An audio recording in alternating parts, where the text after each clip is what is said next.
Hello, and welcome to the program Issues on ABS Radio and Television. I am Eze Owoji. Today, we shall look at Governor Soludo's administration and promotion of Igbo identity, Igbo values. What has gone wrong? A lot of people find it difficult to identify themselves with our values. What is the problem? I am Eze Owoji, standing in for Don Onyenji. And in the house, we have Ambassador Dr. Ramas Okoye Asozo Ezoba Kajo Fondi Boguruguru. But then the one people learn, and of course, the custodian of Igbo culture and tradition. I look at the Ezoba Akajo for No. The Igbo people are an ethnic group in Nigeria, primarily found in Abia, Anambra, Ebonyi, Enugu, and Imo states. The sizable population is also found in Delta and Rivers states. Large ethnic Igbo populations are found in Cameroon, Gabon, Equatorial Guinea, as well as other African countries and, of course, outside Africa. Besides, traditional Igbo culture emphasizes values such as respect for life, family pride, respect for elders, communal aspiration, etc. However, these cultural values have come into strong confrontation with the Western influence through globalization. Governor Soludo, since the inception of the administration, has deprived the falling standard of our core Igbo values, and of course has resolved to revive these values and to an extent Igbo identity, which has made Igbo a force to be reckoned with anywhere in the world. So, why are we speedily abandoning our way of life? Who is to blame? What are the roles of community leaders? Have they failed in their roles? And of course, parents, have they failed in their roles to inculcate the Igbo values and norms in their children? A lot of these questions shall be answered by a renowned guest we have in the studio. The custodian of Igbo culture and tradition is here, Honorable Ambassador Dr. Ramas Okoye Asozo. And we also have a Comrade Ken Okoli, Asatu Youth Leader. Comrade Ken Okoli, Asatu Youth Leader, is also here. Ken, no. And so we want to find out why are we speaking abandoning our way of life? The custodian of Igbo culture and tradition. And all of you kind of I got a which now succeed. Kedu ihe anyị ji adịzi nwunye karịa pol na-eme ndị ọcha na ha dị Dr. Ekele m unu enekwe onye isi na-achị steeti ebe ọkachamma bụ prọfesọ Don Soludo maka na ọ bụ Chineke mmepụta ndị mmadụ takata afụfụ Chineke wepụta ofu onye nzọpụta Anambra bụ ife Naijiria, ọ bụrụ na ọsọsọ ife Naijiria na ọ bụ mkpụrụ obi nke na-eti eti jikọtara Igbo na-azụta emenu ife na-eme na mmiri bido n'isi wee gbalụba o si n'aka nne si n'aka nna sikwa n'aka ụmụaka sikwa n'aka ndị nkụzi sikwa n'aka ebe a na-arụ ọrụ mmiri bido n'isi wee gbalụba na ndị mmiri bido n'isi gbalụba o sikwara ike mana anyị enweta ịkwado Chineke kwado na nkwado gọọmenti na nkwado Chukwu ọ ka ya dị mma. Gbalụgodo mgbe ebe a tupu Ken Okoli abịa Asatu Youth Leader, kedu ihe bụ ihe anyị ji wee mara ndị Igbo? Ife eji wee mara ndị Igbo bụ asụsụ ọdịnala ka anyị si eme ya nsọpụrụ nke kachasị mkpa. Ndị Igbo ha na-asọpụrụ ụlọ anyị wee na-asị Igbo entrepreneurship, which is Igbo obodo. iluo gị na mmadụ biri ọnụ ahụ n'ebe eto owekwere otu oge iwu ibidokwe na-emekwa ọfụma na-aga onye ife aka Afrịka Igbo niile Naijiria niile na-achọ ka fa nwomie n'aka Igbo etu ndị Igbo si eme nnukwu omume dị etu a maka na ọ bụ nsọpụrụ nke bụ isi sekọndịrị n'ala Igbo bụ ya bụ isi ife mbido n'ife anyị na-ekwu n'ụbọchị taa nsọpụrụ. Madamba, Dr. Lamas Okoye Asozi. Comrade Ken Okole, the President Nanka Youth Association and leader, I believe in Anambra Group. Now, was up now 8 years. Kedu kisi welfare, kedu contribution ndị youth ji wee batiara na nke ndị ọcha na ha dị oje kwezi echeta na ndị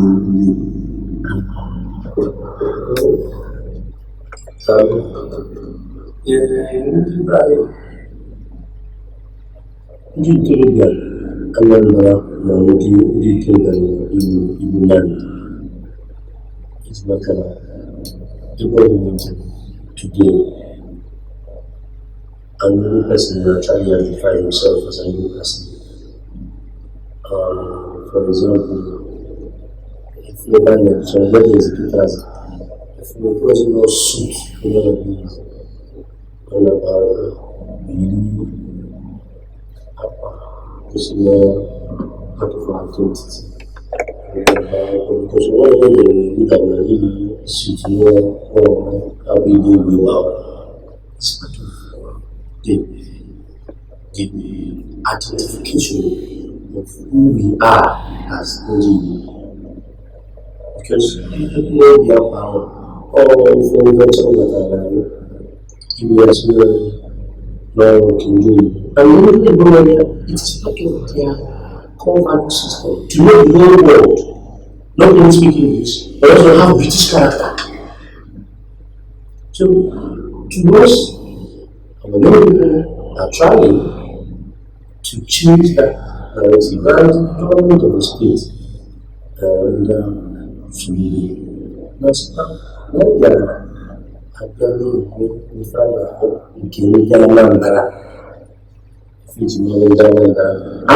found and I did you realize how you can who we are as a people. So I don't think I'll be nothing bad in that aspect. The only thing that some families today in Ariba, I feel like I'm not sure who you are. Ihe na-arụ ndị Igbo chọrọ nachitewe azụ n'ịkwalite omenala na asụsụ Igbo. Ndị be anyị na-agbalị in that respect, a na-agbalị mana the more persons to join the propagation of speaking Igbo. I remember former VC Vice Chancellor, before Vice Chancellor, na university, to move on supported of the yes, to teach my people. The power, and approach on the forwards because they were the former social, this year's really from beginning to end. If we take a more before you. So we need more people who are in that field to help in propagating the Igbo language in our society. Ebe na nke asụsụ Igbo Ambassador Dr. Lamas Okoye Asozi. Kedu ihe mere ndị nne na nna na-akacha ụmụ nwaanyị ọgwụ ụfọdụ asụsụ Igbo ma adịcha correct.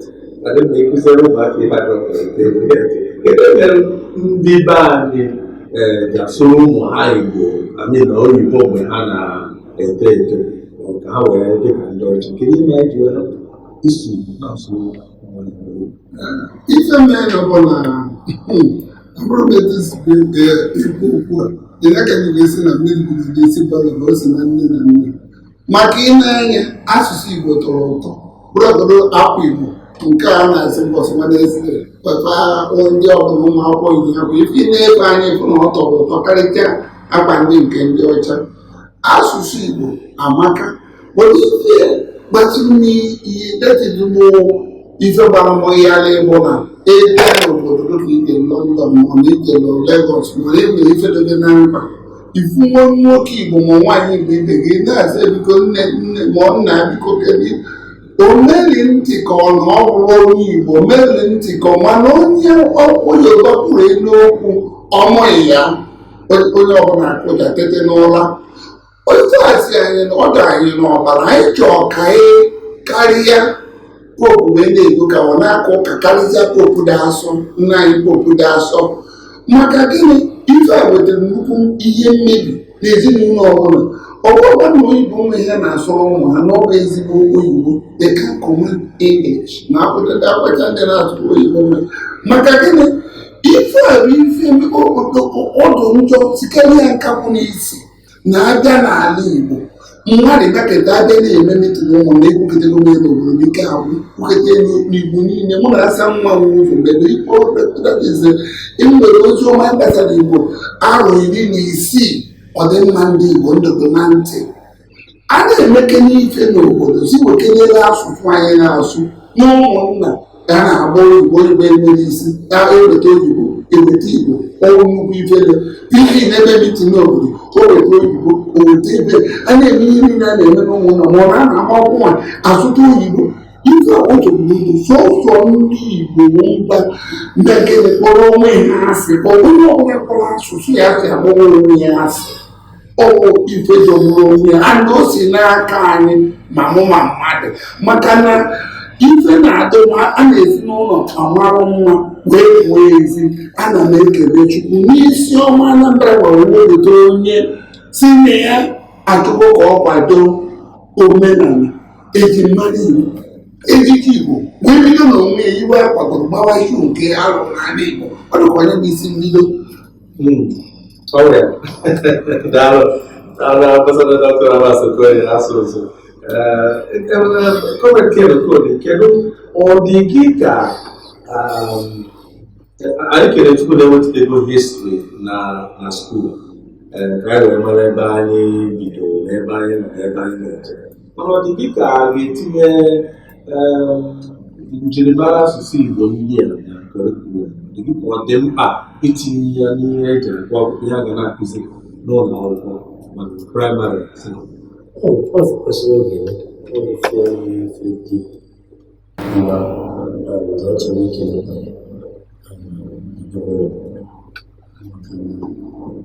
Igbo history ga-enyere anyị aka ka anyị mara efu ndị anyị ka anyị si nwee ike ịma ebe anyị na-eje because na ya mara ka anyị si bido ndị ka anyị si na-enye ebe anyị si bido and it's unfortunate that the Nigerian education system has an issue. It's very well. But him being a leader, mindful, the time, it's so I'm not surprised I remember the interpretation of because when you're talking about issue, I don't know who you can solve it. Just like through the Bible, Bible. So if you're going to people are resolving to go, so that come on, Norwegian told when King man, yes, nearby Soludo as a young member, nearby Soludo as a Indian. It is very, very important. ABSFM Heartbeat of the East, the program is issues, and we are discussing Governor Chukuma Soludo administration and the provision of core Igbo values, provision of Igbo identity, Ilej Wemarundi Igbo, ka anyị na-echetekwa azụ na-eri nri eji mara ndị Igbo na-eri efe na-asụ asụsụ ndị Igbo na ụmụ ihe ndị ọzọ. Anyị na Comrade Ken Okoli na ọ bụ president na Youth Association and leader I believe in Anambra Group na Ambassador Dr. Abbas Okoye Asụsụ eze ọba Akajiọfọ ndị Igbo gburugburu and the question of Igbo culture and tradition. Eze ọba ka anyị lekere anya n'ihe gbasara these core Igbo values solidarity, prudence, self-worth, family pride, communal aspiration, respect for life, respect for elders. Kedu maka ebe a maka ọbịa asazie nwezi ihe ji ndụ wee kpọrọ ebe ahụ were ya na ndị yut. Biko ana m ekele ndị Igbo na-ekelekwe ọbụla na-ekelekwe ndị ọrụ ABS. Ekele m ka na-agakwara Chukwu maka na o sitago mma ọtụrụ gaba ekwuru ife emebika maka na mgbe nwata adị asọpụtara nne ya ndị adị na Baịbụl ga-atụ na nwata ga-esọpụrụ nne gị na nna gị ka ndụ wee too ogologo. mana ile anya kịta ya bụ nsọpụrụ ha eji wee mara ndị Igbo atọrọ ị na-ekwu okwu nwata na-ekwu ị na-ekwu okwu ịfụ ụmụ okorobịa etufasi akpa agwa ịsịfa ganata fasị mba na faka gị ife mara mmadụ ọ na-ebu nne ụzọ amụta gị ọkpara o sochiri ife mebiri ife gasara ife n'ala Igbo mana o sikado mma maka na ife ya dị mma godoro ka a kụziere ndị be anyị nsọpụrụ ka etu ọmụnwa bụ spiritual consultant for 35 years. Enwere ụmụ nwaanyị ya bịa etu akara afa nne gị ya famara afa nne dị na anụfa ijuọfa kedu ebe esi nụta nne gị kedu ebe ikwu nne gị kedu onye ụdị ọkpara na ikwu nne gị famara mana ejuọfa maka Goloyat fakọl gị Goloyat na ogbe ebe esi mụ Goloyat na ebe a mụrụ David na mgbe David gbawara ọsọ na mgbe David kporo ife abụchi ife niile anyị aga nata asụ ka anyị mee mgbọrọ ka anyị bido n'obodo na-emere mgbọrọ ka anyị baakwa n'ọdịnala maka na ọdịnala na-agba eke ọ bụ na anyị baa n'ọdịnala bụ ụmụ anyị nke bụ eziokwu sọpụrụ nna anyị na nna anyị bidokwe n'isi ndị okenye fụ nwata ebe ọ na-eme ihe ọjọọ ọ sị na onye a bụ nwa ọra maka na ọsọsọ mgbe nwa nọ n'afọ nwaanyị ka ọ bụ nwa ofu onye amụpụtara na nwa ọ bụrụ nwa ọra ọ bụrụ na ifu nwata na-eme ihe ọjọọ esi eme ihe ọ na-eme atụrụ mma maka na kịta ndị enwegwu ndị okenye arụrụ nwaanyị ndị nwe anyị si n'ọgwụ ndị nwe obodo bụ ndị chiri ọsọ ọdụ ka nke ha ọkakwụzi njọ ndị chiri echichi ndị chiri echichi ọ dụzịa ka nke femekwa ogene ka ọfọ maka na a na-atụ ya n'ilu ndị Igbo sị na obodo ahụ mma uru ndị ezi ilezi anya n'obere oge onwe ka ndị yut si ata ndị okenye ụta si na onwere unu kụziri anyị ọ na-enwere ebe anyị ga-esi wee yes and no. Yes, that youth will feel a civil jubilation. If you remember the church family, you have to prepare them for that. And the family will for season. And it's unfortunate when the family will lose and the family before job. And no, for that matter. Certain things made that we know in life. And no one blames anybody for anything. And once you start taking responsibility for whatever that you experience in life, the monkey, a man no lose a person to me have losing his soul. And also the job, a man at all. No matter what. And having said that, I'm not going to you to the leaders.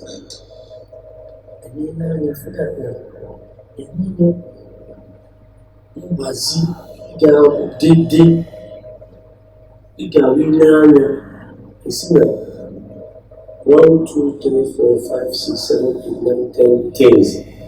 The very important now, the now, even now you are in this life. That is why I need to lead our people where I believe in a number. Our new value system. Can we keep these are values now as our articles of faith na Anambra bụrụkwa ife ga-egosi na yes anyị amụgo ndị ahụhụ andị na anyị dị njikere ịfụ na anyị so wee mezie obodo anyị na Anambra. Onwere ga-emere anyị ya. Government cannot give you the don't zone them well. He has a limited number of people that are working with him. Mana anyị nwa bụ ndị Anambra ọ bụ na anyị nọ chete na obodo a bụ nke anyị. Ife anyị nọrọ ma nke anyị mere ka eso wee fụ na obodo ọ ga-adị mma or not.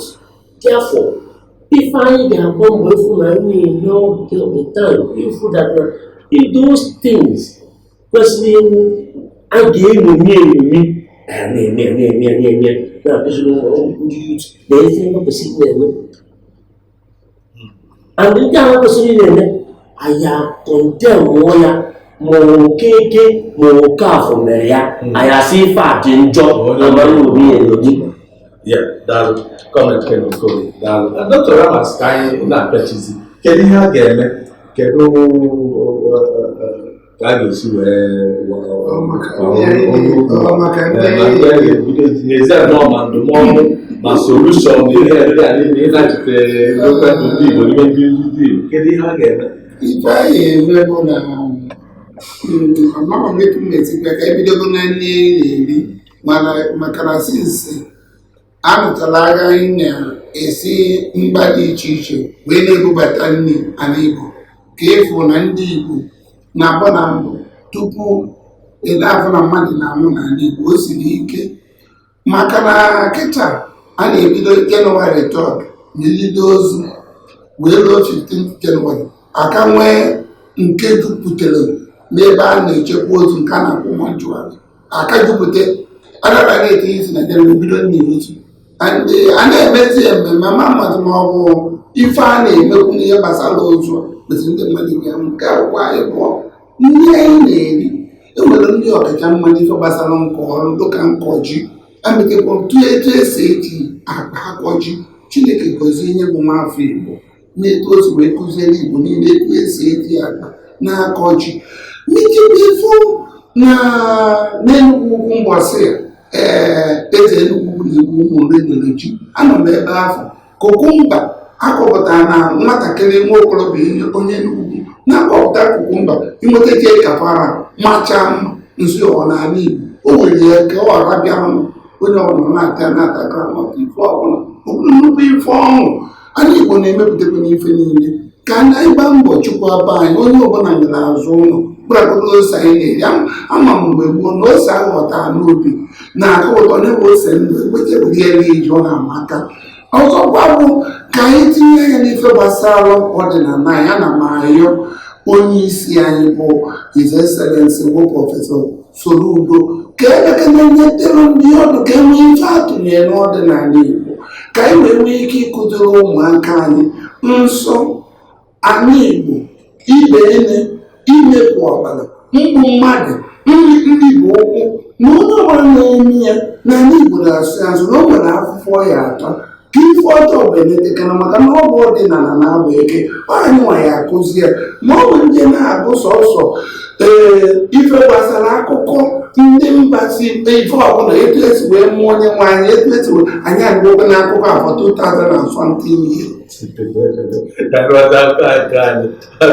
ihe gọọmenti bido kịta ụmụ ebe ahụ kịta na onye ọbụla na-eme ihe ọdịnala na ihe dibịa na-eje na Ministry of Culture Tourism jee denye afa maka ebidogo ebe a ka e wee malụ ndị bụ ndị ka e wee malụ ndị bụ ndị onye ọbụla na-eme ihe ọdịnala na dibịa na ọsịkwa na ọsị ka eje na Ministry of Culture and Tourism jee denye afa ka e wee malụ nke bụ afịfịa na ihe anyị ga-ana anyị na-ekene Dr. Ramas Ambassador Dr. Ramas Okoye Asụ Ụzọ eze ọba aka ji ọfọ ndị Igbo gburugburu the custodian of Igbo culture and tradition. I say, Dalo, Makebino, Comment, the President, Nanka Youth Association, and leader, I believe in Anambra Group. Comment, Dalo, Makebino.